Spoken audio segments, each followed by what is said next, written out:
GoPro might have just made the most interesting camera of 2026, but strangely, I don't think it's because this is the best action camera.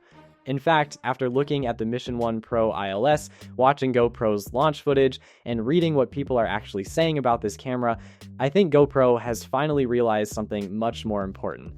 They don't need to beat DJI by making another DJI Osmo Action. They don't need to beat Insta360 by copying their features either.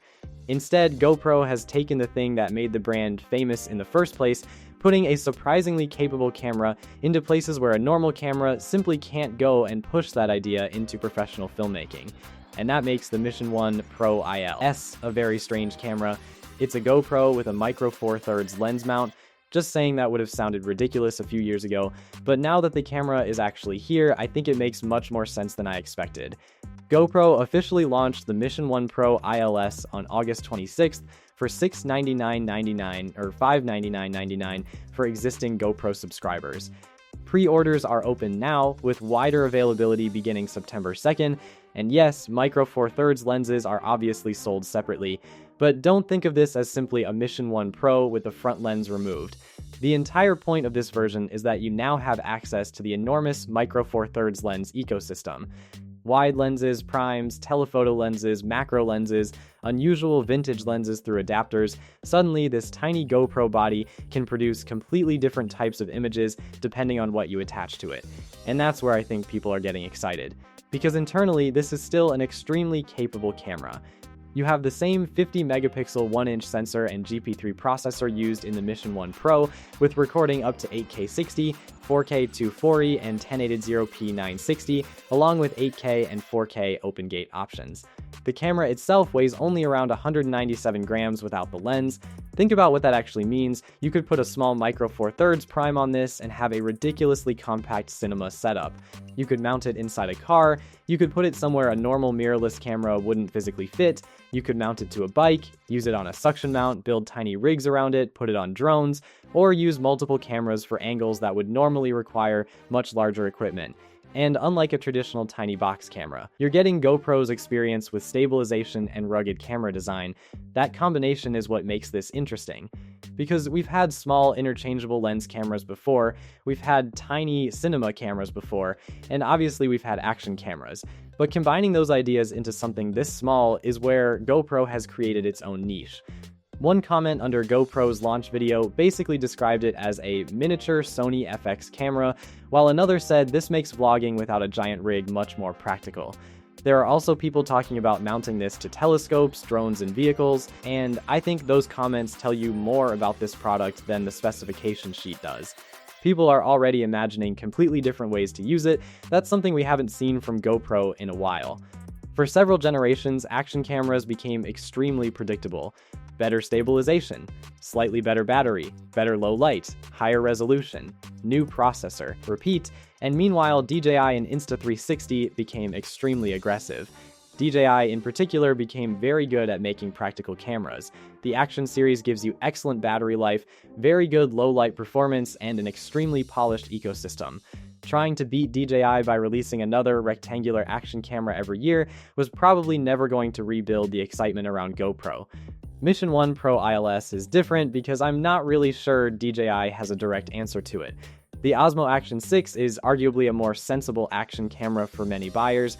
Pocket 4 and Pocket 4P are much easier filmmaking tools if you want a stabilized handheld camera, but none of those products gives you this combination of size, interchangeable optics, and GoPro-style mounting flexibility. And that distinction matters. However, this is where we need to calm the hype down slightly. Because reading the comments, you'd almost think everyone should immediately sell their mirrorless camera and buy one of these. I definitely wouldn't go that far. This is still built around a 1-inch sensor. Putting a micro Four Thirds lens on the front does not magically turn the sensor itself into micro Four Thirds. And that creates an important consequence that some buyers may initially overlook: crop factor. GoPro says you can use compatible micro Four Thirds lenses and adapters, but because the imaging area is smaller than a traditional micro Four Thirds sensor, your field of view changes substantially, so you need to think carefully about which lenses actually make sense on this body. And there's another reality check. For normal everyday point-and-shoot use, the regular Mission 1 Pro may actually be the better camera. That's something that came through in the Reddit discussions around the Mission series as well. One owner discussing the regular Mission 1 Pro said they wouldn't recommend it specifically as a point-and-shoot stills camera because modern smartphones remain more capable for that type of casual photography. And once you add interchangeable manual lenses, the ILS version becomes even more specialized. You need to think about focus, you need to choose a lens, you potentially need to think about aperture. And depending on the lens you're using, the entire setup can quickly become much less pocketable. That's not necessarily a weakness, it's simply the point of the product. This isn't GoPro trying to make the easiest camera possible, it's GoPro giving filmmakers more control. And they've actually built some interesting tools around that. The new Mission Monitor app turns an iPhone or iPad into a proper monitoring display.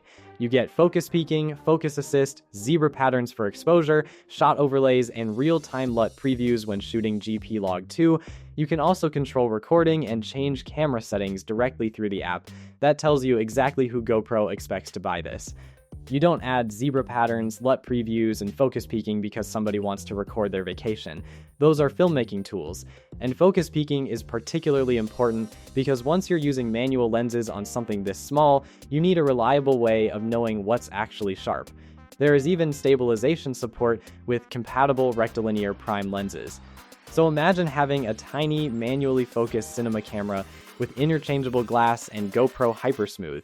That's where this starts becoming genuinely unusual. But there's one thing I would absolutely wait to see before declaring this a mirrorless camera killer: real-world workflow. Specifications are easy. Mounting a beautiful lens and shooting a cinematic launch film is easy when you have an entire production crew. What I want to know is what happens when normal creators use this for several hours. How reliable is focusing? How quickly can you change settings? How good is the monitoring latency? How does stabilization behave with different focal lengths? What happens thermally when you're recording 8K for extended periods? How does battery life change? And most importantly, does this actually save enough size and weight to justify choosing it instead of a conventional mirrorless body? Those are the questions that will determine whether Mission 1 Pro ILS becomes a genuinely important filmmaking tool or simply an extremely cool niche camera.